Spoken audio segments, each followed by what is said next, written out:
Gagner plus pour vivre mieux. Au pied des Pyrénées, dans le petit village de Buziette, 500 habitants, c'est ce qu'a essayé de faire Frédéric, un chauffeur-livreur indépendant de 47 ans.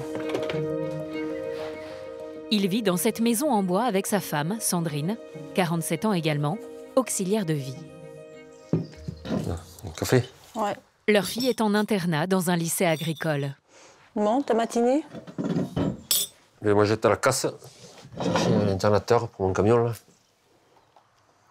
Il y a 9 ans, le couple s'est fait construire ce chalet en bois sur un terrain donné par les parents de Sandrine, face aux montagnes. On est bien ici. Des maisons en bois comme ça, non, c'est joli, quoi. C'est mon petit coin de paradis. Depuis qu'on a cette maison, c'est la petite maison dans la prairie. C'est la maison, normalement, du bonheur, indépendamment des problèmes qu'on a. Les ennuis ont commencé lorsque Frédéric a quitté son emploi de chauffeur-livreur salarié et s'est mis à son compte. Pour monter sa société, il a dû investir plusieurs milliers d'euros. Ça, c'est mes documents de transport. Ma licence, alors tu vois, là j'ai une capacité de transport, de marchandises, mon cabis et mon assurance. Ça m'a coûté 3 200 €, déjà rien qu'à papier. Frédéric a aussi dépensé 1 500 € pour ce camion d'occasion, avec 170 000 km au compteur, et encore 1 500 € pour une vieille remorque. Des investissements qu'il a fait pour tenter de s'élever socialement. Moi, j'ai emprunté de l'argent pour travailler, pour que je gagne un peu plus d'argent, quoi. Enfin, pour essayer, quoi. Pour vivre un peu convenablement, quoi. Remplir le chariot de courses, faire des courses bien comme il faut, amener sa femme et sa gosse au restaurant. Enfin, moi, je peux pas. Avec ses petits moyens, Frédéric n'a pas pu s'offrir du matériel en bon état.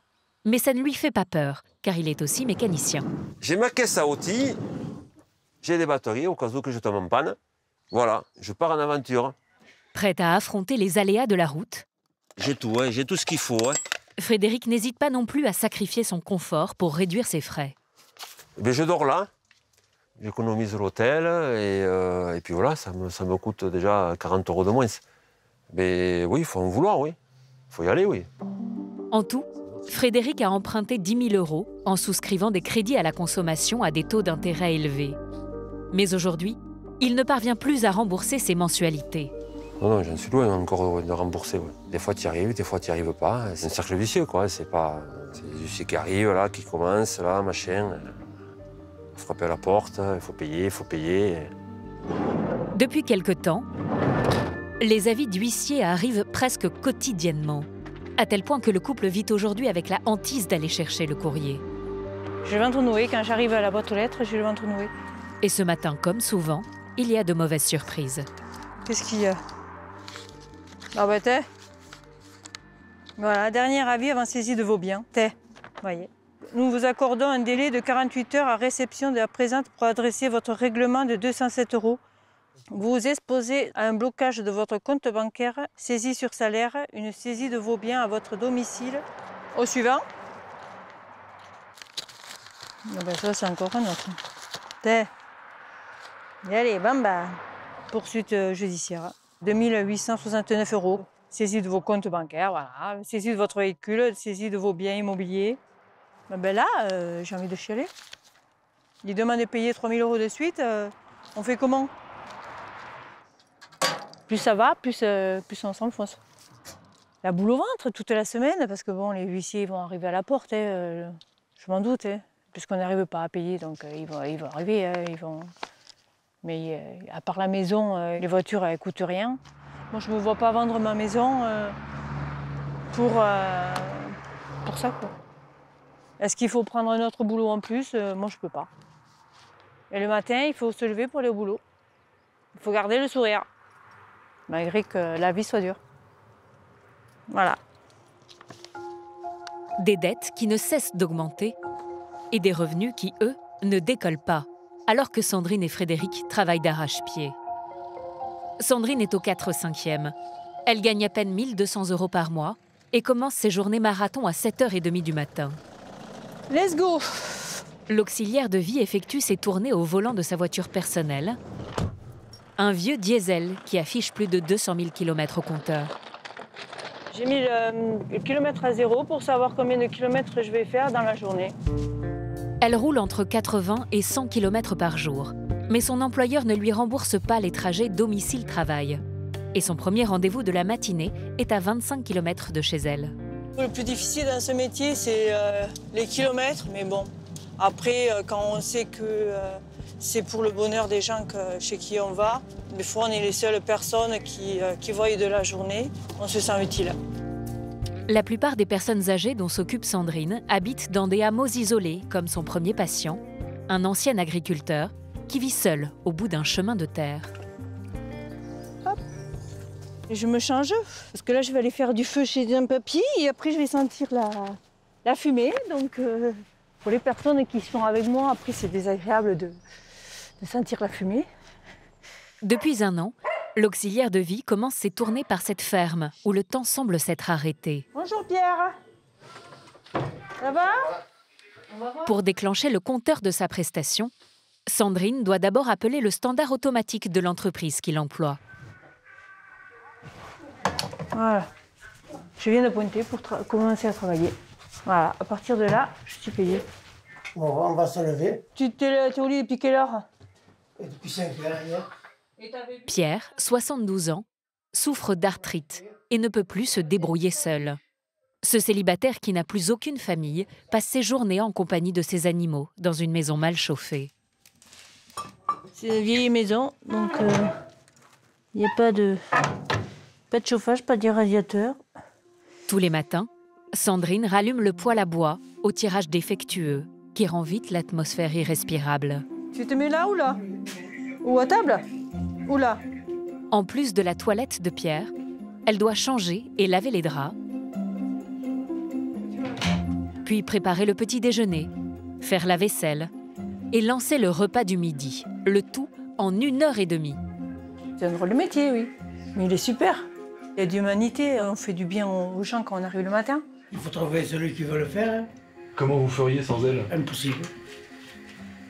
Et s'il faut, elle fait les courses aussi, elle fait tout.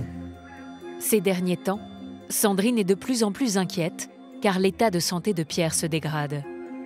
C'est la cata. Je ne sais pas comment il va finir. Là, depuis quelque temps, il est en fauteuil roulant. Il ne peut plus marcher. Je suis obligée de garder une distance avec mes papis et mamie. Parce que je pèterais un câble, quoi. Je serais déjà à l'asile de fous. Allez, bonne app! Nouveau coup de fil au standard automatique. J'ai dépointé. Allez, à 10 shots. Et Sandrine repart. Allez, hop. Sa deuxième visite n'est située qu'à quelques centaines de mètres de la ferme de Pierre. Coucou, Rosa.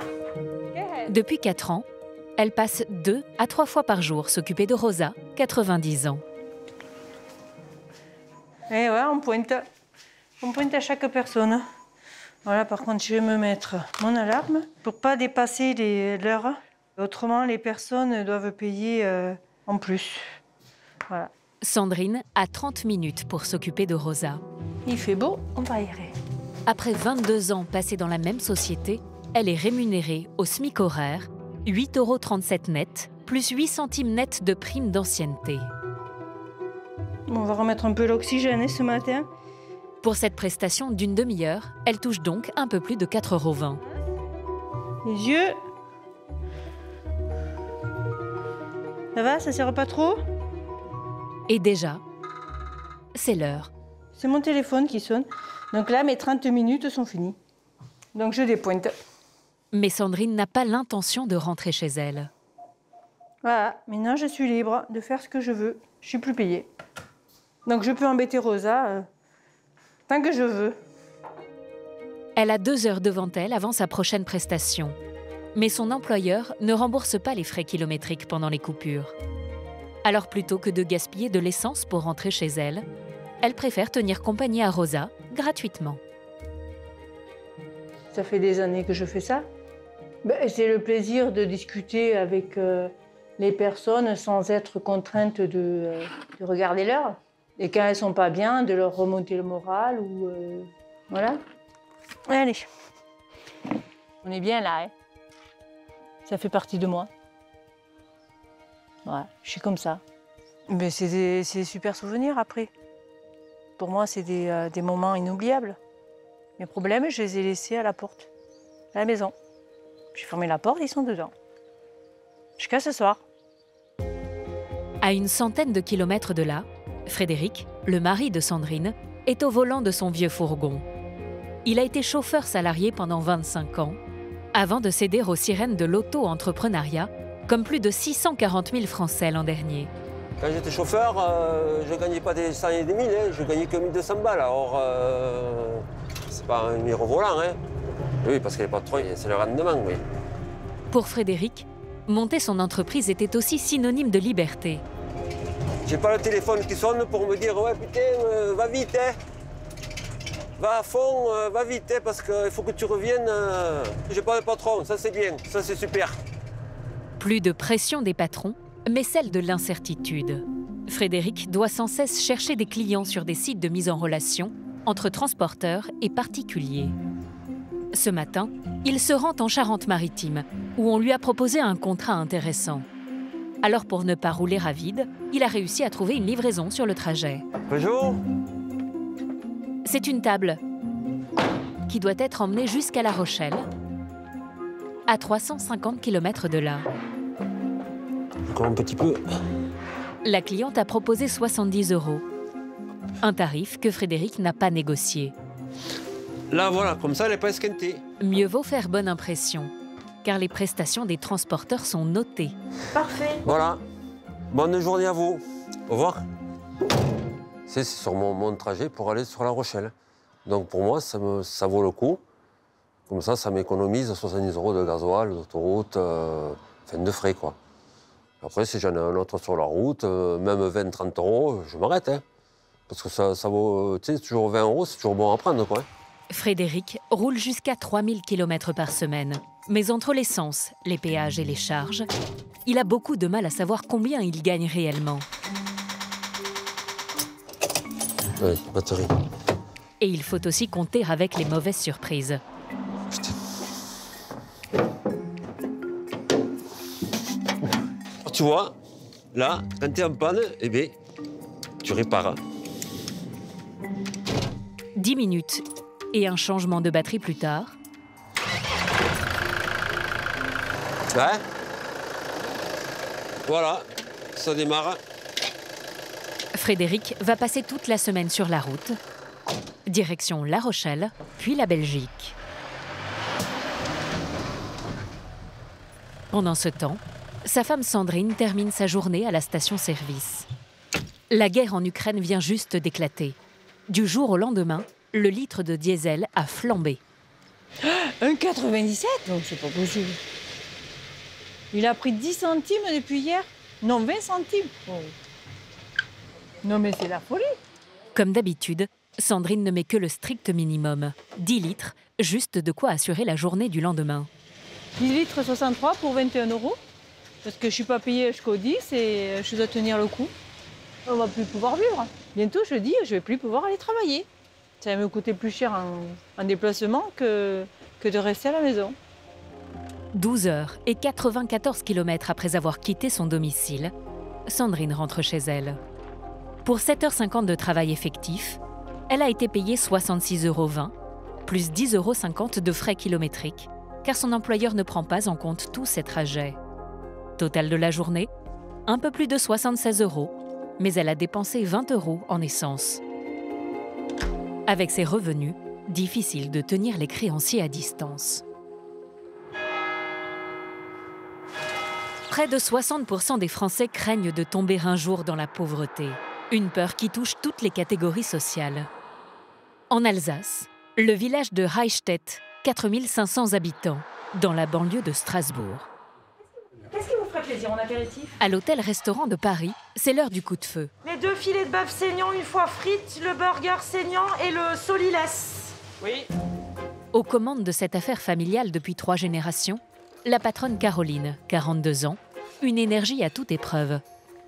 Et voilà. Merci. Merci, bon appétit. Merci. Ce sont ses grands-parents qui ont construit l'établissement en 1963. Il y a 17 ans, la jeune femme qui était saisonnière dans une station de ski a repris l'affaire et depuis, elle s'y consacre corps et âme.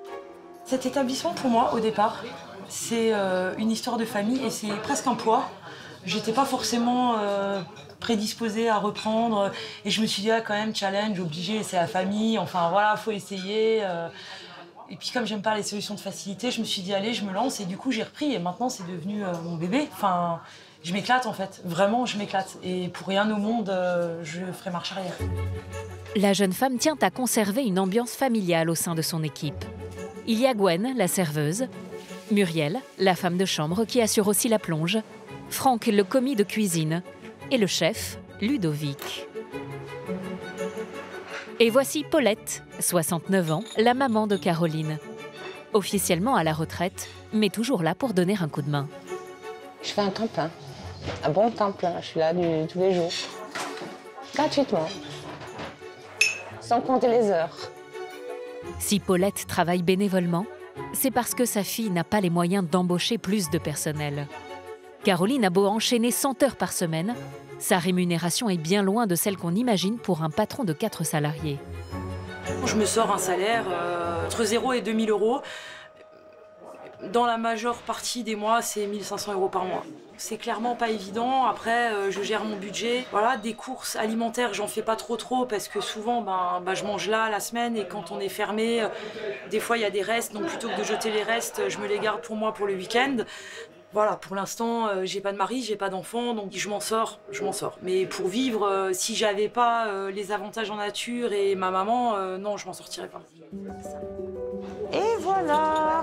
Une situation d'autant plus difficile à accepter que pendant un demi-siècle, l'hôtel-restaurant a fait vivre confortablement toute sa famille. Avant elle, sa grand-mère puis sa mère ont compté jusqu'à 14 employés. Yeah, maman, belle gosse. Photogénique. C'était un cuisinier. Ça, c'est le chef, là, derrière, qui avait la moustache. Et contrairement à Caroline, elles avaient un niveau de vie qui les plaçait dans la classe aisée et leur permettait de s'offrir des voyages à l'autre bout du monde. Avec maman, sur le France, on a fait une croisière. On était encore à robe longue et des gants blancs. J'ai vu mes parents et mes grands-parents travailler beaucoup, mais pouvoir profiter de leur vie. Moi, aujourd'hui, j'ai l'impression de travailler beaucoup, mais de ne pas pouvoir en profiter, ni financièrement, ni personnellement. J'ai l'impression d'être un cassos du monde professionnel. Elle n'a pas de vie pour son âge et pour sa personnalité. Je trouve qu'elle aurait droit, comme tout le monde, et d'avoir un mari et des enfants et partir en vacances. Comme nous, on a pu aller. Il faut vraiment être fort. Ça ne me surprendrait absolument pas si demain elle venait, elle disait bon j'arrête. Ouais. Je lui dirais autant qu'il y a quelques années j'aurais dit comment ça, mais aujourd'hui je lui dirais oui t'as raison, ouais. Ça suffit. Mais Caroline n'a pas envie de jeter l'éponge. Il y a 6 ans, elle a même emprunté près d'1 million d'euros pour remettre aux normes le restaurant et l'hôtel de 18 chambres. On dort moins bien la nuit, on sait pourquoi on se lève le matin aussi. C'est compliqué à rentabiliser, à rembourser, enfin voilà quoi. Mais bon, c'était ça où je faisais plus rien et je vendais et j'arrêtais. Une rénovation qui était devenue indispensable, mais qui a permis à Caroline de développer son activité. J'ai gagné minimum 40% de chiffre d'affaires. Concrètement, l'hôtel fonctionnait mieux que du temps de mes parents et que du temps de mes grands-parents. Ça a tout boosté. Mais ça, c'était avant. Car en plus de la crise sanitaire, Caroline a dû affronter un nouveau coup dur il y a quelques mois. L'inauguration d'un centre commercial nouvelle génération à seulement 1 kilomètre de chez elle. Pour moi, c'est une catastrophe économique. Depuis que la zone a ouvert avec 27 points de restauration, c'est pas tout des restaurants, hein. Il y a des food trucks, il y a du snacking, c'est pas que du restaurant à proprement dit. Moi, l'activité plat du jour brasserie où je vends des plats du jour à 9,90 €, c'est clairement arrêté. J'ai pas perdu 20%, 30%, j'ai perdu 100%. Une clientèle à petit budget qui préfère désormais aller déjeuner ailleurs, attirée par cet étonnant mélange de centre commercial et de parc d'attractions. Au pied d'une grande roue de fête foraine, plus de 80 boutiques drainent jusqu'à 17 000 visiteurs par jour. Une ville tout juste sortie de terre, dans laquelle on trouve même des cabinets médicaux. Ces zones commerciales périphériques concentrent aujourd'hui 70% des dépenses des Français. Par principe, Caroline ne vient quasiment jamais ici, contrairement à Anne-Sophie, son amie d'enfance. En fait, ici, tu vois, tu couvres quand même vraiment ton quotidien. Tu vois, c'est net. Ouais. En fait, c'est juste le truc, en fait. C'est comme quand tu vas à Disney, en fait. C'est un truc de dingue, hein. Enfin, moi, j'hallucine quand même le monde qu'il y a. Hein. Moi, tu me traînerais pas ici tous les 2 jours, quand même. Hein. Mère célibataire, Anne-Sophie vient surtout ici pour occuper son fils. Pourquoi ça m'étonne pas Car tout est fait pour divertir les enfants pendant que les parents consomment. Petit train, toboggan, mais aussi bowling ou laser game. Mais tu viens souvent ici? Ouais, écoute, franchement, en ce moment, je viens pratiquement tous les week-ends, pendant les vacances un peu plus souvent, parce que t'as tout, en fait. T'as tout ici. Mais en fait, tu viens, tu gares ta bagnole. Je me gare. Et tu fais les courses, tu manges, le gamin, il s'éclate. Ça m'apporte un peu de répit, tu sais, parce que pendant qu'il fait du karting... T'es tranquille. Ou qu'il fait de l'escalade, moi, je suis tranquille, en fait. Par contre, tu dépenses quand même finalement toujours quelque chose. Le problème, il est là aussi.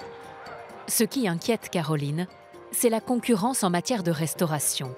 Asiatique, Tex-Mex ou brasserie traditionnelle, il y en a pour tous les goûts, à toute heure et 7 jours sur 7. Après, regarde, t'as envie d'une gaufre, d'une crêpe en plein après-midi. Là, t'as le food truck qui est là, tu vois.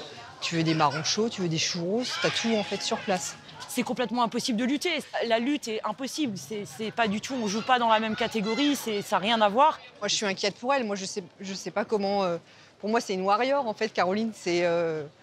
Enfin, moi, j'ai du mal à concevoir qu'on se lève le matin par passion, mais sans pouvoir boucler les fins de mois, en fait. C'est quand même super compliqué, quoi. Si elle veut enfin se payer correctement, il va falloir que Caroline s'adapte, en imaginant de nouvelles stratégies pour mieux résister. Je me dis, waouh, je comprends pourquoi j'ai moins de clients quand même, hein, clairement. Maintenant, il faut trouver les bonnes idées. Voilà, comment je sais que quand je fais des soirées à thème, ça marche bien. Après, peut-être compter un peu moins sur la partie restauration et développer du chiffre d'affaires en séminaire, plutôt que de rester bloqué à me dire non, mais je veux faire du chiffre au resto, je veux faire du chiffre au resto. Voilà, moi, j'ai d'autres potentiels. J'ai un hôtel, j'ai une salle de réunion, j'ai de quoi développer. Donc, je pense que c'est peut-être par là que ça en passe, quoi. Caroline va-t-elle pouvoir réussir à vivre décemment de son activité? Ce genre d'établissement familial a-t-il encore une place dans une société d'hyperconsommation où tout semble s'accélérer? L'angoisse que le travail ne suffise plus pour pouvoir s'offrir la vie à laquelle on aspire, c'est une réalité pour des millions de Français. Particulièrement dans les régions où l'immobilier explose, comme à Bordeaux. La 9e ville de France est devenue l'une des métropoles les plus prisées du pays. Leslie, Cédric et leurs 2 enfants s'y sont installés il y a 3 ans. Originaires de Seine-et-Marne, ils ont voulu offrir un nouveau cadre de vie à Eléa, 12 ans, et Maë, 10 ans. On a quitté la région parisienne puisque bon, c'était relativement gris. Et puis bon, pour la qualité de vie, hein, simplement. Tu vois, ce qui me plaît le plus ici, c'est la proximité de l'océan et de la montagne, quoi. Vraiment, c'est géographiquement parlant, c'est stratégiquement très bien placé, quoi, à Bordeaux, quoi. On est un peu plus détendu qu'en région parisienne, oui, c'est sûr. On prend du temps pour vivre, vraiment. Conducteur de travaux dans le BTP, Cédric, 39 ans, a pu bénéficier d'une mutation pour venir ici. Leslie, 42 ans, a trouvé un emploi de télégestionnaire en assurance. Avec 4 000 € de revenus nets mensuels, la famille fait partie de la classe moyenne. Mais à Bordeaux, ça ne suffit pas pour s'offrir une maison. Car depuis quelques années, la ville est devenue l'une des plus chères de France. Pour se loger, Leslie et Cédric ont donc cherché une location à une vingtaine de kilomètres de Bordeaux, dans le village de Socats. Ils ont trouvé cette maison mitoyenne de 115 mètres carrés, pour un loyer mensuel de 1 150 €. T'as pas envie de faire tes devoirs? Ouais, mais ça... Une solution temporaire, en attendant de pouvoir s'offrir la maison de leurs rêves. Mais il y a quelques semaines, une très mauvaise nouvelle est arrivée. Bon, c'est bon, les loups, ils sont au devoir. Leur propriétaire leur a demandé de quitter les lieux, car il veut récupérer la maison. Ça nous a mis une claque parce que on n'était pas au courant. Psychologiquement, on n'était pas prêt à se dire qu'on allait être dehors, quoi. Aujourd'hui, ils ont 6 mois pour partir. Pressés de se reloger en urgence, toute la famille est devenue accro aux annonces immobilières. Alors si on a des petites maisons qui sont arrivées. Non. Alors, on cherche quoi? Une maison. Une grande maison de riche. Une maison de riche. Surface, alors prix maximum, 330. La famille a une capacité d'emprunt de 330 000 € et ils veulent rester à Sokats. Mais dans le village, à ce prix-là, il n'y a quasiment rien. Tiens, elle est belle celle-là. Où? Faut juste là. Mais regarde le mètre carré, Maë. 55. Non, on n'a même pas 55. Comment on fait pour vivre à 55 mètres carrés? Celle-là, ça aurait été le style de maison qui nous correspondrait. Elle fait 93 mètres carrés, 10 minutes de chez nous. Mignonne. Et là, le problème, c'est 367 500. On est presque à 4 000 € du mètre carré, quoi. Et pourquoi on n'irait pas plus loin? Millos et tout ça. On trouve des maisons. Et moins cher. Je sais que tu veux pas. S'éloigner, une perspective douloureuse pour les enfants qui ne veulent pas vivre un nouveau déracinement, particulièrement Eléa, qui est en classe de 5e. Partir, ça serait dur. J'ai déjà vécu et le revivre, ça me ferait mal.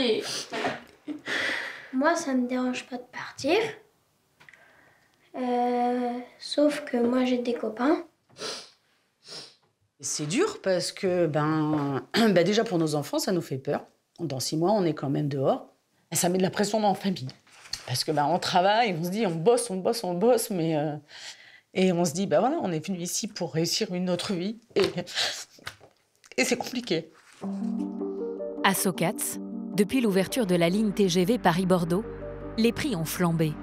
Plus 36% en 5 ans pour ce petit bourg de 3200 habitants, situé à seulement 25 km du centre de Bordeaux. À 2 pas des commerces, voici la seule maison qui rentre dans leur budget. Prix de vente, 325 000 €. Voilà, vous avez tout le charme du village, voilà, d'église. C'est ça. Voilà. Et pour le coup, on est chez nous. Enfin, on connaît très bien. Voilà. Donc là, je vous fais pas l'article sur le village. Non, on connaît. À première vue, ce bien a tout pour leur plaire.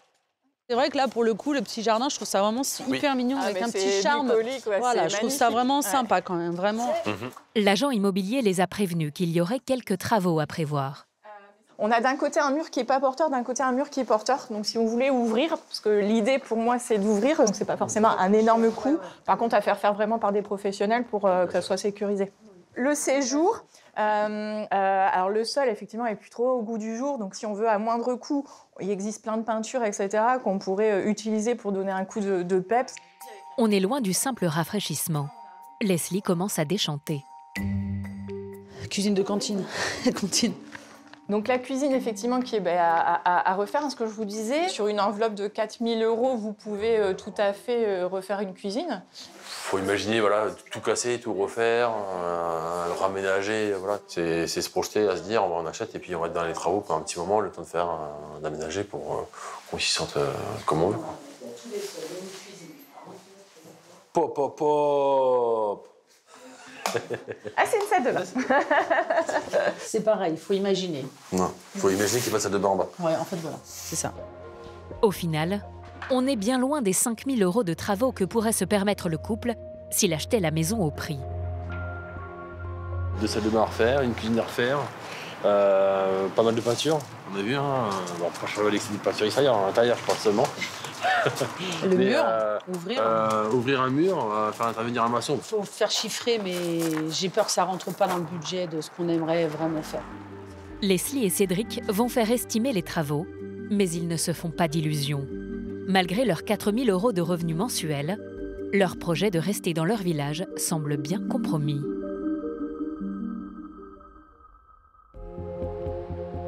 On peut avoir passé toute sa vie à travailler et se rendre compte à la retraite qu'on est passé sous le seuil de pauvreté. À Châtellerault, dans la Vienne, c'est le cas de Julie, 70 ans. Cette retraitée vit en périphérie de la ville, dans un appartement de 50 mètres carrés.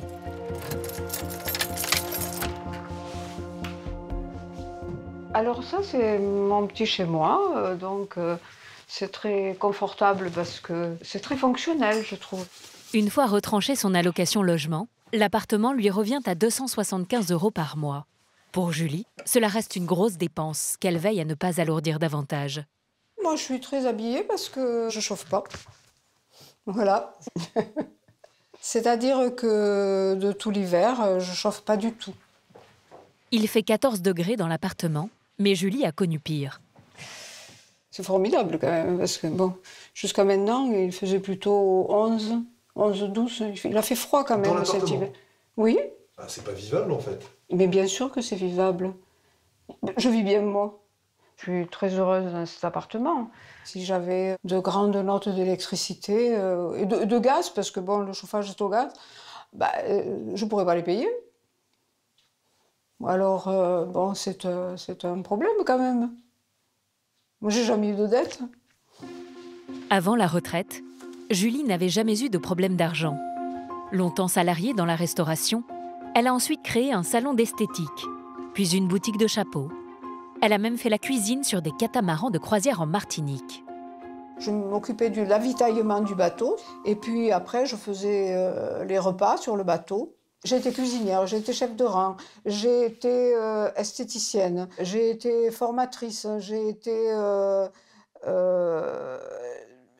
démonstratrice, j'ai été organisatrice d'événementiels, j'ai été organisatrice de spectacles. Enfin, j'ai fait beaucoup de choses. Une vie bien remplie. Pour une retraite, je touche environ 700 €, c'est-à-dire 698 € mensuels. Avec cette retraite, Julie est à 400 € sous le seuil de pauvreté, fixé à 1102 € mensuels pour une personne seule. Cela paraît incroyable au regard de son parcours. Mais si elle a pu gagner jusqu'à 2 fois le SMIC quand elle était salariée dans la restauration, Julie n'a que très peu cotisé durant ses 17 années comme chef d'entreprise. Je ne m'attendais pas du tout à ça. J'ai fait beaucoup de créations d'entreprises. Quand on fait des créations d'entreprises, eh bien, pendant les premières années, il est très difficile de se reverser un salaire. On m'a fait la réflexion, avec la vie que vous avez eue, vous êtes tombé bien bas. Oui, on m'a fait la réflexion. Et non, je ne suis pas tombée bien bas. C'est des parcours de vie, on ne tombe pas, on a un autre parcours de vie. Je fais partie des pauvres. Et je n'ai pas à être méprisée pour ça. Une fois retranché de sa retraite, son loyer, ses charges, abonnements et assurances d'hiver, il reste à Julie un peu moins de 240 € par mois pour vivre. Elle n'a pas les moyens d'avoir une voiture et c'est à pied qu'elle fait tous ses déplacements, notamment au centre commercial situé à 20 minutes de marche. Faut pas être vieux. Julie ne se plaint pas. Elle a appris à ne jamais faire d'écart et privilégie les rayons premier prix du supermarché. Je suis quelqu'un qui mange toujours la même chose. Jamais de viande ou tellement peu. J'achète du poisson souvent surgelé. Pas par économie aussi, mais par habitude, voilà. Une vie réglée au centime près. 100 € par mois maximum pour les courses alimentaires, produits d'hygiène et ménagers. 19,79 €. J'ai quand même un sac plein, on va dire. Seule, Julie parvient encore à s'en sortir. Oui, allô? Oui, voilà, Françoise, c'est moi. Oui. Bon, comment ça va aujourd'hui? Le problème, c'est qu'elle doit aussi prendre soin de sa mère, Elsa, qui vient d'avoir 100 ans. Oui, allô? Coucou, maman. Oui. Comment ça va? Comment? Ça va. Elsa vit à 400 km de Châtellerault, dans une maison de retraite près de Montauban. Malgré sa situation financière difficile, Julie va la voir une fois par mois. Voilà, et je te dis à bientôt. Bon, merci. Voilà. Je suis bien contente de te voir. Merci. Merci beaucoup. Allez, au revoir, maman, au revoir. Nous sommes des vieux à s'occuper des vieux, que ce soit financier, physique, ça pose vraiment des problèmes. Jusqu'à présent, sa mère assumait seule le coût de sa maison de retraite, près de 110 000 € en 4 ans et demi. Mais dans quelques mois, elle ne pourra plus payer et ce sera à Julie et ses 3 sœurs de prendre la relève. Il faut trouver une solution. Donc on cherche la solution. Parce que mes sœurs et moi avons une retraite tellement petite que on se retrouverait vraiment en difficulté, quoi. Vraiment en difficulté. Comme tous les mois, Julie part pour 8 jours dans le sud-ouest. En voiture, le trajet lui prendrait 4 heures. En transport en commun, elle va y passer la journée. Je n'ai pas de train direct. Quand on habite dans un petit village, le transport est vraiment très très problématique. Un périple à travers la diagonale du vide. Cette France périphérique, caractérisée par des zones faiblement peuplées, loin des grands axes de communication. Donc là, je vais descendre à Poitiers, je vais changer pour Bordeaux. Bon, ben là, il faut que je me dépêche. Durant la journée, Julie va prendre 3 trains et un bus et arpenter des kilomètres de quais.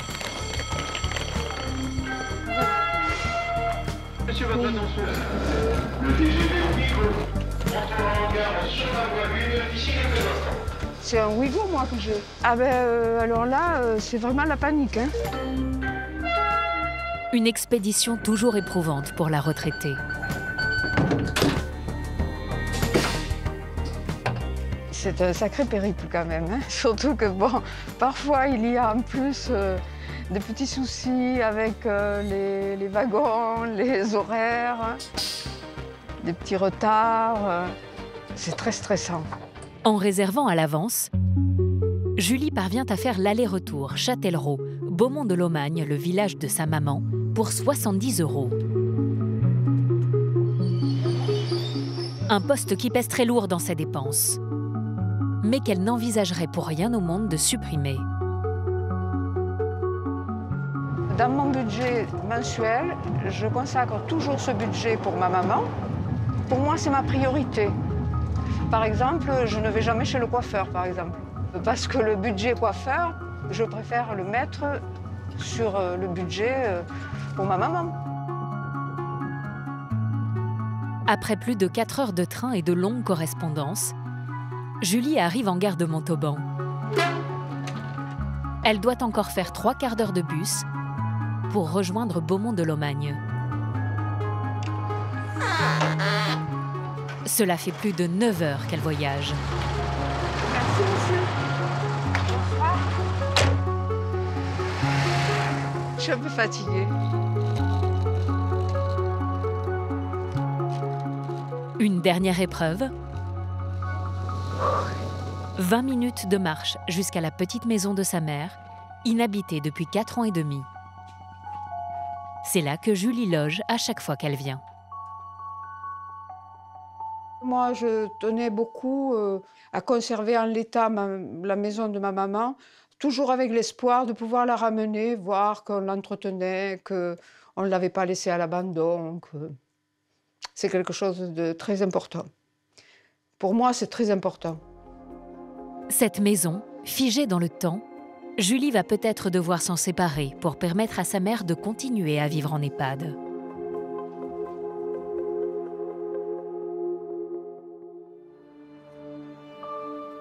À Buziette, au pied des Pyrénées, Frédéric et Sandrine sont aux abois.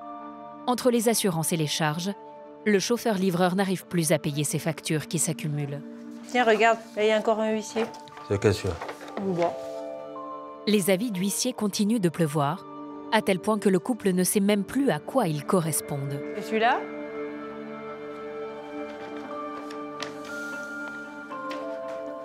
C'est le même. Celui-là aussi? Je sais pas. Et il y a quelques jours, la pression est encore montée d'un cran. Voilà. Et ça, c'est le dernier que j'ai reçu en rentrant jeudi dernier, accroché à la télé, bien comme il faut, en rentrant, voilà, devant. Quand j'ai ouvert la lumière, j'ai trouvé ça, comme ça, scotché. L'huissier était rentré chez moi.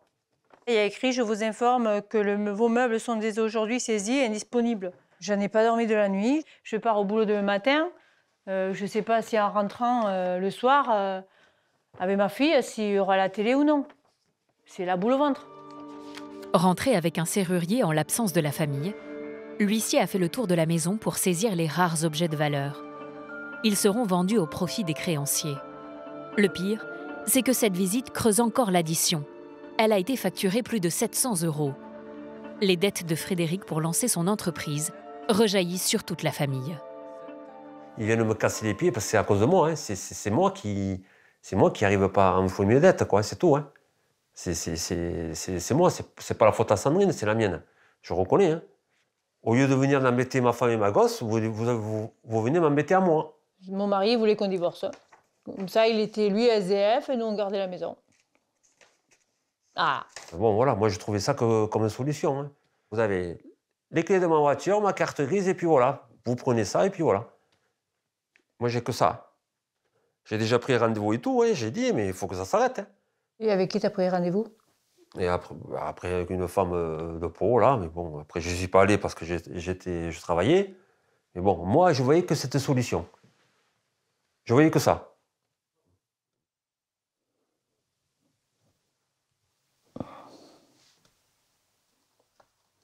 Oh, je m'en doutais un peu. Vu comment il était à fond dans le divorce, je m'en doutais un peu. Qu'il avait déjà pris pas pris tout à fait des positions, mais qu'il avait magouillé quelque chose. Et qu'est-ce que vous pensez de cette solution? Ben, c'est pas envisageable. Et quand on s'aime, c'est pas envisageable. Oui, mais bon, après, là, si une mauvaise passe, bon, voilà, on va toujours s'en sortir, hein, il faut... Le dos au mur, Frédéric a frappé à toutes les portes. Et un peu par hasard, il est tombé sur Concilia Prêt, une société spécialisée dans l'aide aux personnes endettées. C'est eux qui, normalement, qui vont nous aider. J'ai fouillé un peu partout, sur Internet, j'ai fait un peu quelques démarches, et puis j'ai trouvé une société, voilà, une société qui aide les gens qui sont dans la panade comme nous. Le couple doit renvoyer un dossier complet. Relevé de compte bancaire, avis d'huissier, tout ce qui peut aider à cerner leur situation financière. Ton contrat de travail et bulletin de salaire. Quelques jours plus tard, à Toulouse, dans les bureaux de la société contactée par Frédéric, c'est Amandine qui a reçu l'appel à l'aide du père de famille. Mais après analyse du dossier, elle a décidé d'alerter son patron, Emmanuel Ducasse, car la dette du couple est beaucoup plus importante que prévu. Bon, par contre, Emmanuel, il y a un gros problème dans le dossier. On s'y attendait pas du tout, puisqu'à l'origine, tu te rappelles, il nous avait appelé uniquement pour des crédits à la consommation. Ouais. Et malheureusement, 13 000 € environ, c'est ça? C'est ça. Et malheureusement, on a reçu cette signification de jugement. Et en fait, ils sont condamnés, tu vois, à régler un petit peu plus de 64 000 €. Mais ça, c'est pour une dette immobilière dont on n'avait pas connaissance. Donc là, ça devient chaud. Ouais. En mettant à plat les courriers officiels que le couple ne lit plus, Amandine a découvert que Frédéric et Sandrine avaient eu plusieurs incidents de paiement sur les mensualités de leur maison. La banque les a considérés comme défaillants et a déclenché la garantie du crédit. Ils doivent maintenant rembourser immédiatement la totalité de leur prêt. Les choses vont extrêmement vite, c'est-à-dire qu'à partir du moment où vous avez deux défaillances de règlement, vous vous retrouvez fiché à la Banque de France en règle générale, et surtout la totalité du crédit devient exigible tout de suite. À terme, s'ils laissent couler les choses, la maison sera vendue aux enchères. Elle sera saisie, elle sera vendue. Ça se trouve, elle sera vendue à un prix qui n'est pas du tout celui qu'ils pensent que la maison vaut. Donc non seulement ils auront perdu la maison, mais ils auront encore des dettes. Il faudra qu'ils se relogent et ils auront encore des dettes à solder. Donc on est dans ce que j'appelle le pire, quoi, la spirale du pire. Là, on est aspiré par cette spirale du pire. Le couple pensait devoir 13 000 €. En réalité, la totalité de sa dette frôle les 85 000 €. Un dossier tristement banal pour Emmanuel. Le principe de sa société, rembourser les dettes de ses clients, tout en négociant une réduction du montant avec leurs créanciers. C'est sur cette différence que l'entreprise se rémunère. En fait, les créanciers, eux peuvent se dire à un moment, la situation de ces personnes est telle que moi, je peux accepter de faire un effort pour être remboursé tout de suite, même si ce n'est pas exactement le montant qu'ils me devaient. À partir du moment où on a un accord avec chacun des créanciers, dans ce cas, on paye les dettes. Donc, ce qui veut dire que le débiteur n'a plus aucune dette à sa charge.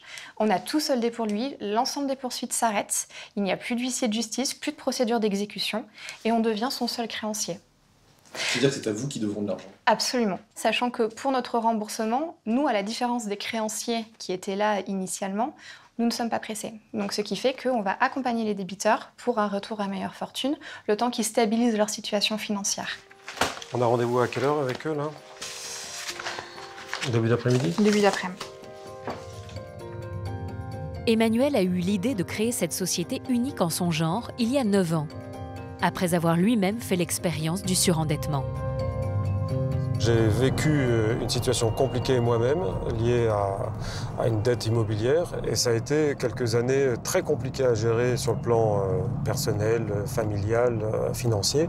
C'est vraiment cette expérience-là qui a été extrêmement douloureuse à vivre, qui me permet aujourd'hui d'être tout à fait en empathie avec les personnes qui vivent ça aujourd'hui. Et je suis aussi là pour dire qu'on peut s'en sortir, que le rebond est toujours possible. Hein. En 9 ans, sa société a aidé près de 10 000 personnes en difficulté.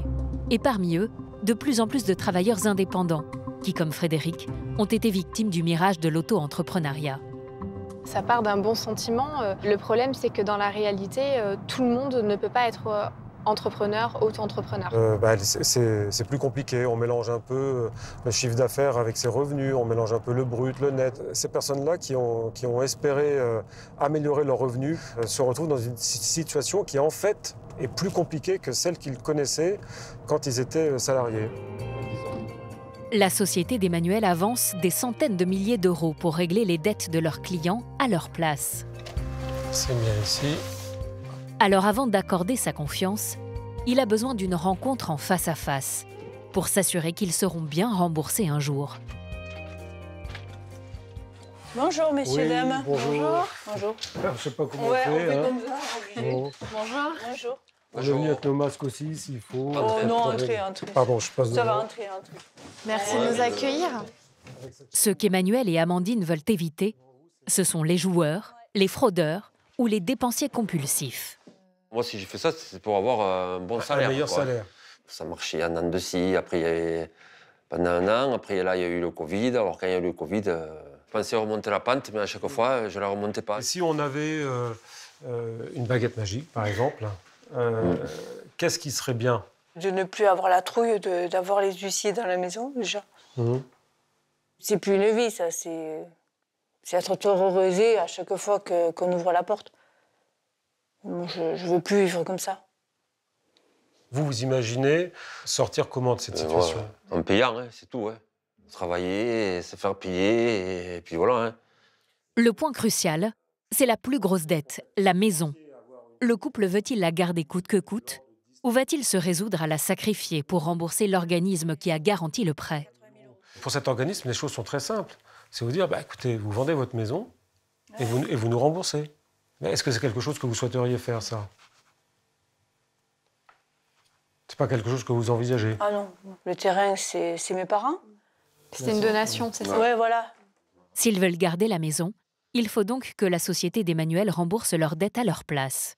Mais à une condition, que Frédéric renonce à son statut d'indépendant et retrouve un CDI. Nous aussi, on va devoir affronter, entre guillemets, la réalité. Oui, tout à fait. Oui. Nous, on peut vous aider à traverser ce mauvais moment, mais après, il faut qu'on ait tous conscience des efforts qu'il va falloir faire éventuellement, et peut-être, il faudra peut-être un moment se dire, même si c'est douloureux, je reprends un boulot salarié pour rassurer tout le monde. Un peu plus stable, quoi. Plus stable, parce que là, ce que nous avez dit, c'est que ces derniers temps, c'était pas très stable. Frédéric voulait être indépendant pour s'élever et gagner plus. Il a aujourd'hui l'impression d'un retour en arrière. Qu'est-ce qui vous retiendrait de ça? Parce qu'il n'y a pas d'échec. Aller travailler chez un patron. Oui. Je me dis, tous ces crédits que j'ai fait pour rien du tout, quoi. Tout ça pour aller gagner 1 200 balles, parce que je sais très bien que je ne vais jamais gagner 2 000 € par mois. C'est pas un échec. L'échec, ça serait finalement aujourd'hui que votre famille explose, qu'on vienne saisir votre maison, que vous ne sachiez plus où habiter, etc. Ça serait ça l'échec ultime. Mais ça, aujourd'hui, on peut l'éviter. Emmanuel et Amandine ont été touchés par la sincérité du couple. Ils sont prêts à les aider. Mais il va falloir persuader Frédéric de retrouver un emploi stable. Et surtout, convaincre les créanciers d'abandonner les poursuites. En Alsace, à l'hôtel-restaurant de Paris, Caroline est anxieuse. Ce soir, il y a plus d'employés que de clients. C'est le seul. Ouais, je suis le Un seul. petit Laurent. Je suis un abonné. Là, c'est une bière et après là, je vais chercher mon repas et puis je vais monter dans ma chambre manger. Un service sur mesure pour ce voyageur. En plus de Gwen, la serveuse, il y a Franck, le commis, et le chef Ludovic, qui sont à deux pour préparer un seul repas. Malgré la situation, Caroline met un point d'honneur à chouchouter son unique client. Il y a les viennoiseries pour demain matin. Oui, merci, c'est gentil. Voilà. Et si jamais vous voulez venir boire une deuxième bière, eh ben, vous venez avant 20h30. Ça marche. Je vous en prie, bon appétit. Merci. À tout à l'heure. Ça a l'air d'être parti pour être le seul client de la soirée. Alors avant, ça n'arrivait jamais. Ça arrive de plus en plus. C'est très frustrant, c'est déstabilisant parce que mes employés sont là, qu'ils sont payés. J'essaye d'occuper mes salariés. Alors, une fois de temps en temps, ça va. Après, faut pas que ça devienne trop récurrent, quoi. Ce mois-ci, Caroline a choisi de ne pas se payer. Car elle veut à tout prix maintenir le temps plein de ses employés afin qu'ils ne perdent pas de salaire. Le chef Ludovic est conscient d'avoir une patronne qui sort de l'ordinaire. Caroline se paye moins que moi, oui. Nettement moins que moi. Ça m'a toujours choqué. Elle pense aux autres avant de penser à elle. Elle ne prendra pas un bout de pain pour elle. Par contre, elle vous donnera un sac complet pour emmener chez vous, quoi. Il est 20h30. Ludo ? C'est bon, après vous fermez, on ferme et vous y allez ? Ça marche. Faute de clients, Caroline libère ses employés. Mais ils seront payés jusqu'à 22h et rattraperont leurs heures plus tard. C'est sûr que ça porte à se questionner parce que si ça devient trop récurrent, il va falloir y remédier. Alors comment, je ne sais pas, mais il va falloir trouver des solutions.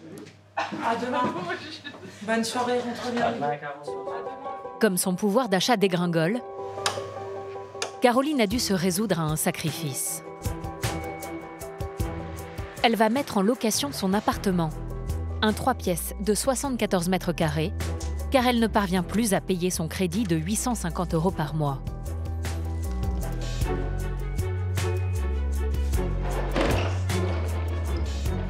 Il y a un superbe extérieur et pas de vis-à-vis, un chouette balcon, un petit jardin. C'est un lieu vraiment agréable à 10 km de Strasbourg. On y est bien. Caroline a vécu ici pendant 3 ans. Elle s'est récemment séparée de son compagnon, une rupture qui a précipité sa décision. C'est un appartement que j'ai acheté coup de cœur. C'était mon chez-moi. C'est l'endroit où je pouvais me ressourcer. C'est l'endroit où je pouvais faire ma vie. Et ça fait bizarre, pour être honnête.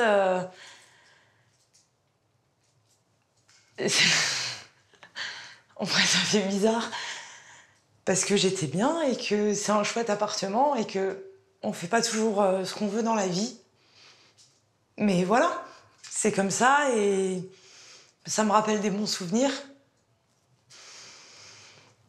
Je me dis que j'étais bien et que quand je vivais ici, j'avais une chouette vie et que j'envisageais peut-être pas cette évolution-là dans ma vie à 40 ans. Maintenant, c'est la vie, c'est comme ça, on s'adapte et puis on continue d'avancer.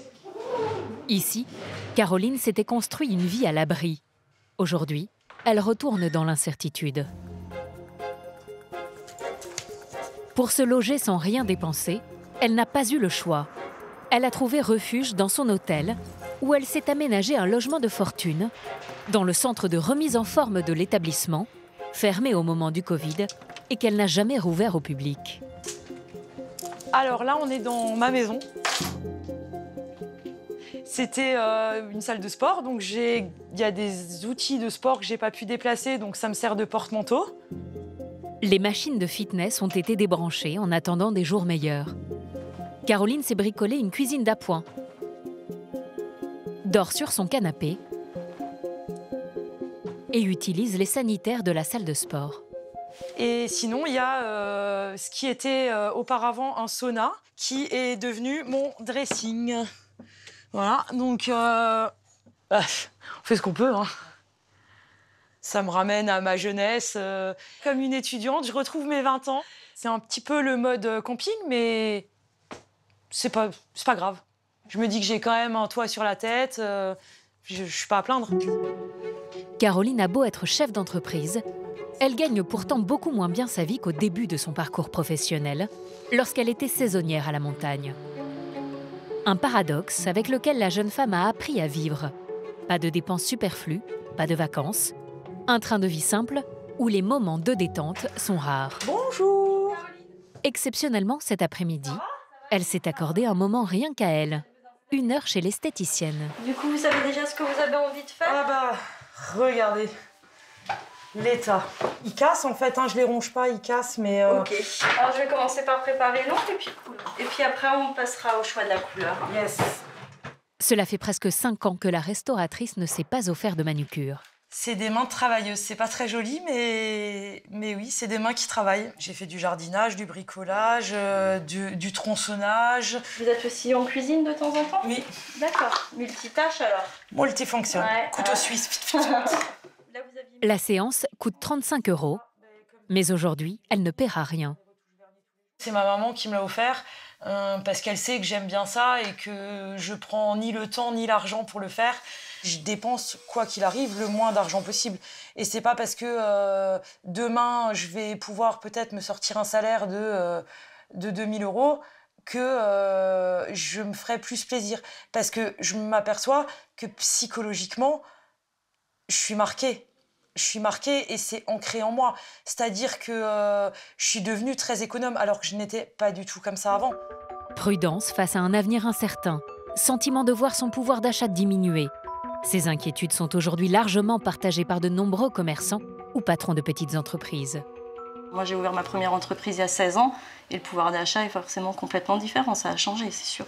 Vous gagnez moins qu'il y a 16 ans? Je travaille plus pour gagner moins, oui. C'est surtout par rapport au fait qu'on ne répercute pas l'augmentation de tout ce qui est hausse gaz, carburant, etc. sur nos tarifs parce qu'on ne peut pas les répercuter. Sinon, ça nous ferait des prestations qui seraient hors de prix. Donc c'est surtout ça qui est inquiétant. C'est des artistes. De voir ces mains comme ça fait vraiment du bien. Elles sont toutes jolies, elles sont toutes retapées et elles vont pouvoir bien me servir. Et Caroline a du pain sur la planche. Elle a des projets pour reconquérir sa clientèle et résister à la concurrence du centre commercial. Dans le village de Socats, au sud de Bordeaux, le temps presse pour Leslie, Cédric et leurs enfants. Ils n'ont pas fait d'offre pour la maison à rénover qu'ils ont visitée, car les travaux se montaient à plus de 70 000 €. Et ils n'ont plus que 4 mois avant d'être obligés de quitter la maison qu'ils louent. Là, c'est très tendu pour nous, dans notre famille. Les enfants le ressentent, nous aussi. Mais bon, on essaye de garder un peu la tête froide, même si des fois on la perd assez souvent. Impossible de trouver une maison abordable à Socats. Alors la famille profite de son week-end pour aller repérer d'autres villages plus éloignés. Là, on va descendre plus, encore plus bas que là où on est. Donc là, on travaille, nous, en périphérie de Bordeaux avec Cédric. On habite ici, par là, déjà, donc on est quand même relativement bas. Et là, donc on prend toute cette route-là et on arrive sur ce secteur. Ça fait à peu près le double de chemin, quoi. Donc forcément, on a moins de commodité, donc le prix est moins cher, mais forcément, ça nous éloigne de notre emploi. Donc, En allant vers le sud de la Gironde, en direction des Landes, la famille espère échapper à l'onde de choc provoquée par la frénésie immobilière bordelaise. À Bordeaux, le prix moyen du mètre carré atteint 4 900 €. 25 km plus loin, à Socats, le village de Leslie et Cédric, il est encore de 3 200 €. Et à 50 km de Bordeaux, il faut compter aux alentours de 2 700 € du mètre carré pour une maison. on y est là. Comme ici, dans le village de Belin-Béliais. Il y a un petit restaurant. C'est mignon quand même, là, il y a un petit peu de forêt. Mais c'est joli ici. Hein. La famille a sélectionné cette bourgade de 5 700 habitants pour sa proximité avec l'autoroute et ses commerces. Il y a même 2 agences immobilières sur la place du village. Pourquoi pas? C'est vrai, pourquoi pas? Osons. Osons. Vendu. Alors, c'est quand même moins cher. Hein. Ça, elle est sympa, ça. Ah bah voilà, à Salles. Regarde. 110 m², 952. C'est rien. Ossature bois, dépendance, piscine hors sol. 2 terrasses, dont une couverte, 900 mètres carrés, 3 chambres, cellier, salle d'eau. Et ça, c'est dans le budget. 320 000 € pour 110 mètres carrés, mais sans aucun travaux à prévoir. Leslie n'en revient pas. Ben, on a presque 70 000 € de différence, quoi. Pour même plus grand, voire le triple en terrain. Bah, ça fait réfléchir. Ça nous pousse à se dire qu'on est presque obligé d'aller dans ces coins-là. Mais on n'a pas forcément envie non plus, quoi. Parce qu'on s'éloigne de Bordeaux, on s'éloigne de la vie que nous, on est. Enfin, pourquoi on est venu ici, sur Bordeaux, quoi. On n'est pas venu sur Bordeaux pour vivre à 100 km de Bordeaux, quoi. De l'autre côté de la rue, même constat. Avec son budget de 330 000 €, la famille peut quasiment s'offrir toute la vitrine.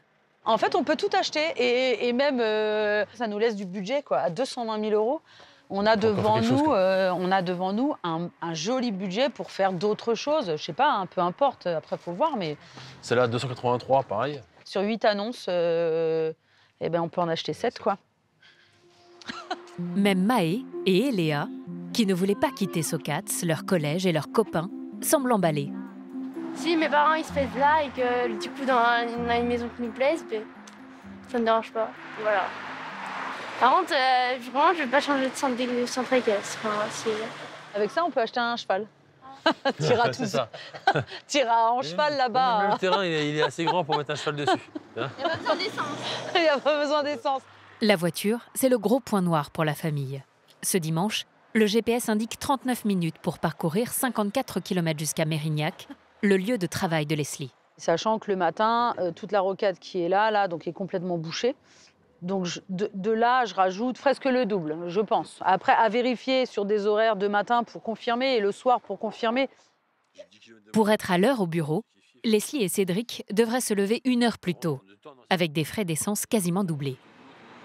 Donc ça veut dire que Comme avant, quoi. On part tôt et on rentre plus tard, quoi. C'est ça. Ah bah ouais, ok. Donc aujourd'hui, si on est la simple classe moyenne, on ne peut pas avoir une qualité de vie. De ville, classe moyenne aujourd'hui, ben on se retrouve dans les campagnes parce qu'on peut rien faire d'autre, quoi. On n'a pas le luxe, on n'a pas la chance d'être en ville et de profiter des avantages de la ville, c'est-à-dire des tramways, des transports en commun, des écoles, de la proximité de la ville, c'est-à-dire des cultures, des lieux de culture, enfin tout en fait, tout c'est un ensemble de choses. Ou alors on vit dans 50 mètres carrés à 4. Enfin, on a 40 ans, on a travaillé toute notre vie, c'est frustrant. On se dit, merde, c'est dommage, quoi. Ils ont quitté la région parisienne pour gagner en qualité de vie et en pouvoir d'achat immobilier. Aujourd'hui, les voilà contraints de renoncer à leurs rêves. Quelques jours plus tard, une opportunité inespérée va se présenter. Dans leur village, une maison est arrivée sur le marché, mais elle n'est pas à vendre, c'est une location. Bonjour. Bonjour. Vous allez bien? Ça va et vous? Leslie et Cédric n'ont pourtant pas hésité à la visiter, car ils sont au pied du mur et que même en location, les maisons sont très rares. Tous les meubles restent, ainsi que le four et la gazinière qui sont laissés à disposition. 3 chambres, un jardin de 3000 mètres carrés, le tout pour un loyer de 1 100 € par mois. Le seul problème, c'est qu'il va falloir la partager. Donc le séjour sur la droite, donc comme je vous ai expliqué, qui est bien séparé du petit studio qui sera occupé 1 à 2 semaines par an par le propriétaire. Derrière cette porte vitrée, un pied-à-terre pour permettre au propriétaire qui vit à l'étranger de revenir pendant ses vacances. Est-ce que vous avez la notion de combien de fois et combien de temps à chaque fois les personnes envisageraient ou seraient là Lui, il aimerait venir dans l'idéal 1 fois ou 2 fois par an. Il peut venir 2 fois dans l'année, mais si c'est 2 fois 3 mois, c'est-à-dire qu'il est là, Non, il est là 6 mois. s'il vient, c'est 1 semaine ou 2 semaines maxi, c'est tout. Tu es isolé, du coup On a isolé donc entre les deux avec un isolant phonique. D'accord. Justement pour qu'il n'y ait aucune gêne entre vous. Ok, super. Vous avez un accès pour de l'autre côté? On a les clés au cas où. J'aimerais bien mettre les enfants de l'autre côté qui crient fort. Ah non, j'ai pas les clés aujourd'hui. Pour être sûr qu'on n'entende pas. Il a conscience que c'est une maison de famille, donc il peut y avoir des enfants. Bon, enfin, ça reste une location, hein, c'est pas un achat. Hein, donc, Ça, moi c'est très bien. Le propriétaire garde la jouissance du garage et d'une petite terrasse qui donne sur le jardin. Devant ce bien atypique coupé en 2, la famille hésite. Est-ce qu'on peut réfléchir ce week-end et revenir vers vous lundi? Oui, j'ai pas besoin de réponse immédiatement, il n'y a pas de souci. Le plus dur, c'est de renoncer, au moins temporairement, à leur rêve de construire un patrimoine. À l'âge où on a, il faut repartir en location, quoi. Et franchement... C'est un peu décevant, c'est du temps perdu, quoi, en termes de prêt immobilier, quoi. Ça touche un peu l'orgueil, quoi, quand même, malgré tout. Parce qu'on se dit, on a tellement envie de faire quelque chose pour nous, pour notre famille, pour tout, et là... Mais face à la rareté des biens disponibles et à l'échéance qui se rapproche, ils n'ont pour l'instant pas d'autre option. À Beaumont-de-Lomagne, dans le sud-ouest, Julie est venue rendre visite à sa maman centenaire qui vit en EHPAD. Coucou maman. Me voilà. Eh oui, me voilà. Alors, comment tu vas maman? Ça va, ça va. Ça va? Bon, je suis vraiment contente, tu sais. Et puis je t'amène des surprises. Regarde pour mettre avec ta basse-cour. Oh là là. Elsa est atteinte de la maladie d'Alzheimer. Elle a dû se résoudre à entrer en maison de retraite, car rester seule chez elle devenait trop dangereux. Il te plaît? Ça vous fait plaisir? Ah oui. Parce que quand même, ça fait toujours plaisir. Moi, ce qui me fait plaisir, c'est de lui apporter beaucoup de bonheur et de joie. Ah ben oui. Parce qu'elle nous a apporté, elle nous l'a apporté quand on était enfant, malgré les difficultés de la vie. Ah, je comprends. Oui, la vie n'était pas si facile. Hein. Elle a travaillé jusqu'à 71 ans, maman. Tu as travaillé, hein? Eh oui. Venue d'Italie en 1929, Elsa a eu 4 filles, est devenue veuve à 52 ans et était femme de ménage. Une fois prise en compte les différentes aides de l'État, sa chambre lui revient encore à 2 000 € par mois. Sa retraite de 1 000 € en paie la moitié. Le reste est pris sur l'argent qu'elle a mis de côté durant sa vie. Ben oui, tu la connais par cœur, c'est formidable. Le principal souci, c'est que bientôt, ma maman n'aura plus d'économie. Quand je dis bientôt, c'est à peu près dans 8 mois. Mais mes sœurs et moi, on ne peut pas se permettre de payer 250 € chacune de complément. Alors que le temps presse, une solution commence à se dessiner. Vendre la maison familiale pour assurer à Elsa quelques années supplémentaires en EHPAD. Vous avez un magnifique jardin derrière. Ah oui, en plus, il y a une route qui passe. Julie s'est décidée à faire venir un agent immobilier pour une estimation. Le fait d'avoir un jardin, c'est quand même un plus, hein, déjà. Sa maman n'est propriétaire qu'à 50% de la maison. Oui. Et vous allez me raconter un petit peu l'histoire de cette maison. À la mort de leur père, c'est Julie et ses 3 sœurs qui ont hérité de l'autre moitié. Toutes les 4 sont d'accord aujourd'hui pour que leur part aide à financer l'EHPAD. Vos parents sont arrivés en quelle année ici? Je pense que c'était en 1967, fin 67. Bon, ils ont tout refait, parce que vraiment, c'était... Il n'y avait rien de fait. Il n'y avait pas de toilette, il n'y avait pas de salle de bain, il n'y avait rien. Julie n'a pas de grands espoirs quant à la valeur de la maison, restée dans son jus depuis près de 50 ans. Après, nous, on fait une estimation par rapport au prix du marché, par rapport à l'état du bien, voilà, par rapport aux maisons qui sont vendues, qui sont toujours en cours de vente. D'accord. Et on verra en fonction de l'estimation combien de mois maman, elle peut financer son EHPAD. Le problème, c'est qu'on ne fixe pas un prix, vous le savez, par rapport à un besoin. Hein. Ah, mais je sais bien, voilà. Je sais bien. Allez, venez. L'estimation commence avec des critères objectifs qui ne laissent pas de place aux sentiments. Ici, ce que je peux vous dire déjà, c'est que les surfaces habitables, ça va être des surfaces qui sont chauffées. Ah, en l'occurrence, déjà là... Bon, déjà là, c'est pas chauffé. Voilà, ce n'est pas chauffé. À chaque mauvais point, c'est le prix de la maison qui diminue. Après, bon, on voit aussi que l'électricité n'est pas aux normes. Hein, ça, vous vous en doutez. Bah oui, oui. Mais après avoir fait le tour des lieux, l'agent immobilier se montre rassurante. C'est un bien qui peut se vendre. Ça, je ne me fais pas de soucis là-dessus, par contre. Parce qu'il est sain et il y a le jardin, la localisation, franchement, c'est un bon bien. Pour l'instant, Julie n'a pas osé aborder la question de la vente de la maison avec sa mère, car la centenaire lui a fait promettre d'organiser sa veillée funèbre ici. Très longtemps, elle a dit, voilà, j'organise d'une certaine façon ma mort. Le jour de ma mort, je mettrai tel vêtement, je voudrais. Donc elle a préparé sa boîte et tout ça. Et je voudrais pouvoir repasser dans ma maison. C'est important, ça. vous me mettrez dans mon petit salon. C'est pas douloureux? Bien sûr que c'est ça qui est douloureux.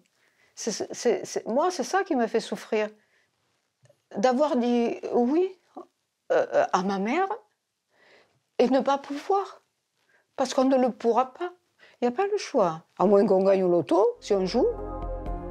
Même si elle est tiraillée entre la promesse faite à sa mère et la nécessité de lui garantir une fin de vie paisible, Julie a pris sa décision. Dans quelques jours, elle saura à combien elle peut mettre en vente la maison. À Buziette, au pied des Pyrénées, l'étau se resserre autour de Frédéric et Sandrine. Ce matin, un expert immobilier mandaté par leur créancier doit venir estimer la valeur de leur maison. C'est la première étape avant la saisie immobilière. Sandrine risque de se retrouver à la rue. On en est là. Mais j'espère qu'on va réussir à la sauver.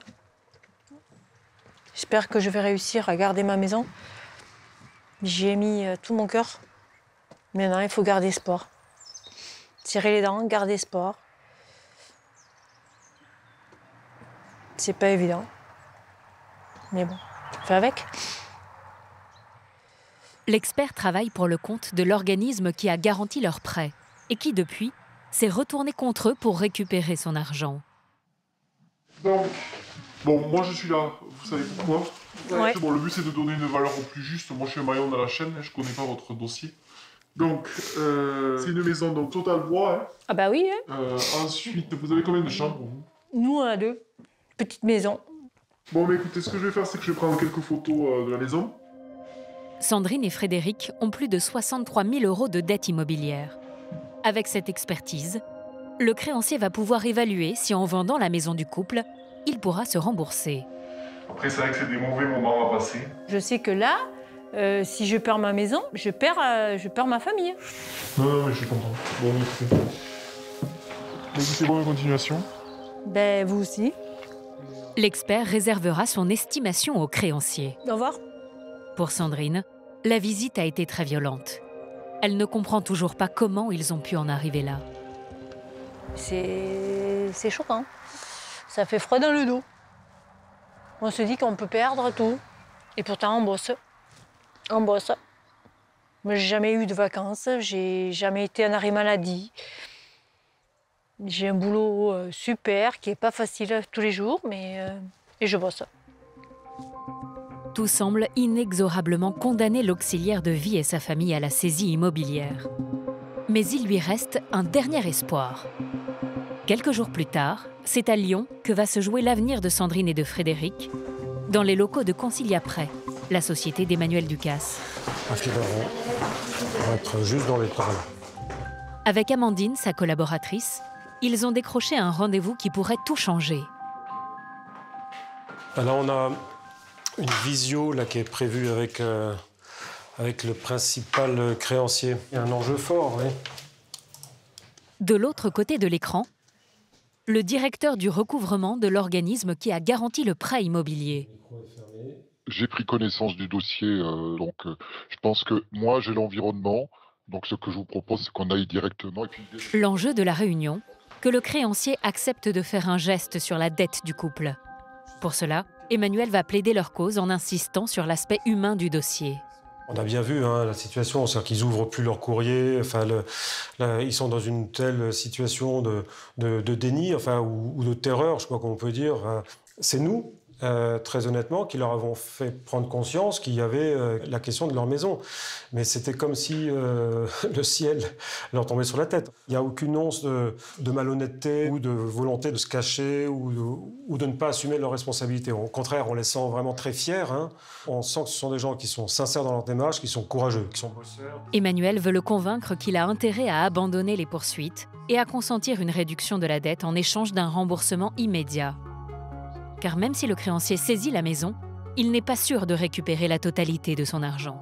C'est un bien qui est atypique, c'est un bien qui est dans un contexte géographique, je ne suis pas sûr que le marché soit très porteur. En matière de saisie immobilière, si on devait aller jusque-là, on n'y gagnerait pas non plus. Donc, je vois très bien que je peux le motiver en disant que en abandonnant la moitié de la créance sur un recouvrement C'est inespéré. Le créancier renonce à la moitié des 63 000 € que Frédéric et Sandrine lui doivent encore pour l'achat de leur maison, soit plus de 30 000 €. Un geste exceptionnel. Je ne peux pas dire mieux que ce que vous avez dit. Enfin, je pense qu'on n'a effectivement pas besoin de vous convaincre, vous l'êtes déjà. Merci à vous. À bientôt. Merci. Merci. Au revoir. À bientôt. Ah, je commence à être optimiste sur ce dossier. Oui. Je pense qu'on va vraiment pouvoir les aider. Oui. Mais c'est seulement une première étape, puisqu'en fait, ça touche seulement un seul créancier. Tant qu'en fait, on n'a pas un aval de chaque créancier, on ne saura pas si on peut vraiment les aider de manière certaine. Amandine et Emmanuel vont passer toute une semaine à convaincre un par un chacun des créanciers. Ils ont promis au couple une réponse rapide. Et quelques jours plus tard, chez Sandrine et Frédéric. C'est stressant, oui. Oui, là, j'ai peur, oui. La pression monte et jusqu'à maintenant, je tiens, mais... Non, mais on va trouver une solution, t'inquiète. Oui. Voilà. J'espère. Ça, c'est le tien, ça. Oui, hello? À l'autre bout du fil, oui. C'est Emmanuel Ducasse. Oh, oui, bonjour. Je suis avec Frédéric, là. Oui, bonjour. Comment allez-vous? Non, allez-y. Du tout. Depuis qu'on s'est vus, on a pris contact avec nos créanciers. Oui. Donc ils ont été à l'écoute de ce qu'on leur a dit. Je pense qu'ils vont nous aider, nous aussi, à vous accompagner. Alors je m'explique, c'est-à-dire que nous, on va prendre la décision, et on l'a prise hier soir, de s'engager à vos côtés. Donc on va vous accompagner et on va travailler ensemble pour inverser la tendance, si je veux dire, ça va vous permettre de mettre la tête hors de l'eau. Non, mais c'est super, franchement, c'est super. Ça fait du bien, franchement. Ah là, ouais, je vais pouvoir repartir au travail, l'esprit un peu plus... On est rassurés. Un peu plus libre, l'esprit un peu plus libre. On est à vos côtés. Alors ça veut dire aussi qu'on est dans une situation qui est compliquée. Donc il faut aussi pouvoir faire un petit bilan, c'est-à-dire qu'est-ce que j'ai loupé, qu'est-ce que j'ai pas fait assez bien. Là, si je veux retrouver mon indépendance, il faudra peut-être que je renonce à tel projet ou tel autre. Je pense notamment à Frédéric. Le projet entrepreneurial, il est là, il est important, mais il ne suffira pas dans sa forme actuelle pour retrouver l'autonomie, l'indépendance que vous souhaitez. Vous voyez ce que je veux dire? Oui, oui. Oui, tout à fait. Oui. Est-ce qu'on se comprend bien là? Est-ce qu'on est en phase sur cet engagement réciproque qu'on prend?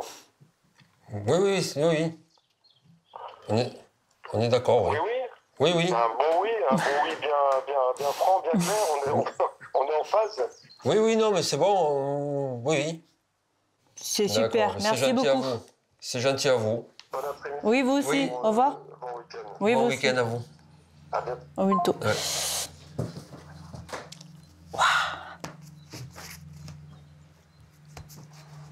Non, mais voilà.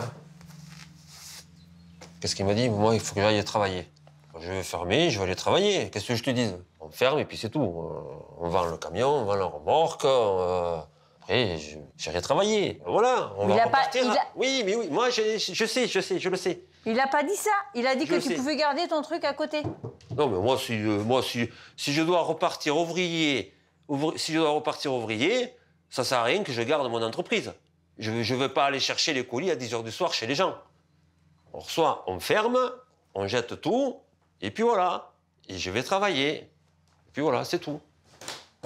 C'est tout, je ne vais pas batailler. Ça ne marche pas, on ferme, j'irai travailler, c'est tout. 1000 balles, ça va aller, oui. C'est un truc qu'il a toujours rêvé, d'être patron. C'est difficile de passer d'employé à patron. Il voulait vivre un peu mieux. Qu'on puisse avoir des voitures un peu plus potables, on va dire. Pour ça qu'il a du mal. C'est amer, oui, pour lui. Un soulagement amer. Mais la maison du couple est sauvée, les poursuites stoppées. C'est désormais conciliaprès que Frédéric et Sandrine devront rembourser avec un crédit adapté à leurs revenus. À Socats, au sud de Bordeaux, c'est le soulagement. Aujourd'hui, Leslie et Cédric déménagent avec l'aide des parents de Leslie. Non, le meuble blanc, on va le mettre derrière. Je pose la télé dessus, je m'assieds derrière et je tiens. Faute de pouvoir trouver un bien qui rentre dans leur budget, ils ont finalement choisi la maison en location. Je voulais reprendre plus, mieux. Non, c'est bon pour moi. Je pense qu'ils vont être très bien pour attendre. Franchement, ça va être quelque chose de sympa dans les médias. Au moins, ils sont plus pressés. Ils n'ont plus le couteau sur la gorge. Maintenant, ils ont le temps de réfléchir et qui va leur permettre de trouver la maison de leur rêve, quoi. À un moment donné. Stressée depuis des mois à l'idée d'être obligée de quitter Socats, toute la famille peut enfin souffler. Allez les loups! Allez, où est Titi? Titi! Franchement, j'aurais préféré trinquer à une maison qui m'appartient. Ça m'appartient pas. Il y a pire. Oui, mais alors, il y a pire. Oui, en termes, mais... pour une attente, c'est quand même bien. Pour une attente, c'est quand même bien. À votre maison. Leslie, Cédric et leurs enfants n'ont pas encore réalisé leur rêve de devenir propriétaires près de Bordeaux. Comme 4 ménages sur 10 en France, ils restent donc en location et espèrent la fin de la folie immobilière. Une décrue qui n'est sans doute pas pour demain. En Gironde, le prix des maisons anciennes a encore augmenté de 9% l'an dernier.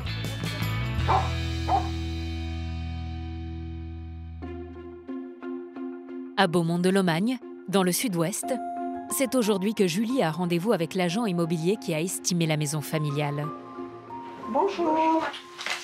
Comment allez-vous? Bonjour, ben, ça va, franchement. On a rendez-vous pour l'estimation? Oui, voilà. Ici, je fais le descriptif donc, de votre maison. Elle fait environ 94 mètres carrés habitables, du coup, surface habitable. D'accord. Voilà. Une terrasse, un cabanon en bois. Le jardin fait à peu près 300 mètres carrés. Du coup, votre maison se situe entre 85 et 93 000 euros. Pour moi, voilà, c'est une maison qui peut partir à 89 000 euros. Oui. Voilà. Est-ce que ça vous choque cette estimation? Non. Non. Vous Non, pensiez un petit peu à ça? Oui, même peut-être un petit peu moins. 85 000 euros minimum. Cela représenterait 7 années à l'abri pour la maman de Julie. Maman va avoir 101 ans. Alors, ça ferait 101 plus 7, ça fait 108 ans. Alors, bien sûr, là, bien sûr que je suis rassurée. En me disant, bon, dans 7 ans, il y a de l'eau qui va passer sous les ponts. Mais la vie, elle passe très vite. Hein. On se dit alors, après 107 ans, je ne pourrai pas payer, je serai peut-être morte avant, voilà. Mais il se passe quoi? L'angoisse de Julie, c'est celle de milliers de familles. Il y a 2,5 millions de personnes âgées dépendantes aujourd'hui. Elles seront 4 millions en 2050. Écoutez, Donc, je vous souhaite un bon retour. Prenez soin de votre maman et ben voilà. bon courage et à dans quelques Merci. années. Merci beaucoup. Plaisir. Au revoir. Au revoir. Parce que sa maman est atteinte de la maladie d'Alzheimer, Julie va devoir obtenir l'accord du juge des tutelles pour mettre la maison en vente. En attendant, son ami Noël est venu lui prêter main forte pour commencer peu à peu à faire le tri d'une vie. Tu sais ce que c'est, ça? Des bidons de... Non, c'est des anciennes bouillottes. J'ai trouvé là-haut aussi une boîte avec des cassettes, justement, de Tino Rossi ou des choses comme ça. Toutes les agences immobilières préfèrent une maison dépersonnalisée, c'est-à-dire qu'il n'y ait pas des photos, qu'il n'y ait pas de cadre, pour que les futurs acheteurs puissent mieux se projeter dans une maison. Donc tous les bibelots qui sont sur la table, là? Tous les bibelots, hein, parce que, bon... Je suis contente que Noël soit là, parce que toujours à deux, on est plus fort. Hein. Ça facilite un peu les choses, disons. C'est toute une vie que je suis en train de...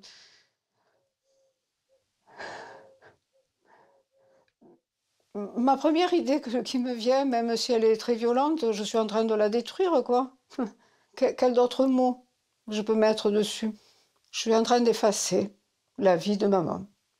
C'est comme ça que moi je le vis. Parce que si j'avais vraiment de l'argent, j'aurais une maison avec du personnel, nuit et jour, pour me seconder. Mais ça coûte extrêmement cher. Et je n'en ai pas les moyens. Avec cette maison, c'est aussi l'unique patrimoine de Julie qui disparaît. Si un jour elle se retrouve elle-même en situation de dépendance, elle n'aura pas les moyens de s'assumer seule avec sa retraite de 700 €. Je n'ai pas envie de faire vivre à mon fils ce que je vis. Je n'ai pas vraiment l'intention d'être dans un EHPAD. Et je préférerais choisir le moment où je ne serai plus en vie. Voilà. Et j'aimerais avoir une mort super heureuse. Voilà. T'as raison, en fait. En France, il faut compter en moyenne 2 000 € par mois de reste à charge pour une place en EHPAD, alors que la retraite moyenne est à 1 400 €. Dans le village alsacien de Reichstätt, Caroline a mis les bouchées doubles pour sauver son hôtel-restaurant. Il est 6 h et comme tous les matins, la jeune femme est déjà sur le pont. Vous voulez vous installer où vous voulez? Je vous ramène du café? Pas de problème. Après une longue période de crise, l'espoir revient enfin. Ce matin, l'hôtel affiche complet. Voici. Super. Pour tout le reste, je vous laisse vous servir par là. Pour lutter contre la baisse de fréquentation de son restaurant, durement impacté par l'implantation du centre commercial, Caroline s'est recentrée sur sa clientèle professionnelle. Et cela commence à payer. 4,2 marques. Pourquoi? Cette semaine, elle accueille le séminaire d'une société de lavage automobile. Vous avez vu, je vous ai préparé tout là-bas, la pause, tout ce qu'il vous faut. C'est tout bon? Un bon plan, car ils prennent tous leur repas au restaurant et dorment à l'hôtel pendant 4 jours. Comme ce soir, c'est votre dernier soir, c'est soirée tarte flambée avec petite surprise. S'il y a quelque chose chiant en haut, ça marche? Ces 11 cadres viennent de toute la France. Alors ce soir, Caroline veut leur faire goûter les joies du terroir alsacien. C'est la Caroline Touch. mais ça fait partie du jeu et ça fait pas. Aujourd'hui, c'est le seul moyen qu'on a de se différencier. Les gens recherchent un peu de la personnalisation, du sur-mesure, de se sentir privilégié. C'est ce qui fait que des petites entreprises comme la mienne arrivent à perdurer face à toutes ces grosses chaînes, à toutes ces franchises. C'est que c'est le pouvoir d'adaptation et on aime nos clients, on leur montre et on s'adapte et on essaie de leur faire plaisir.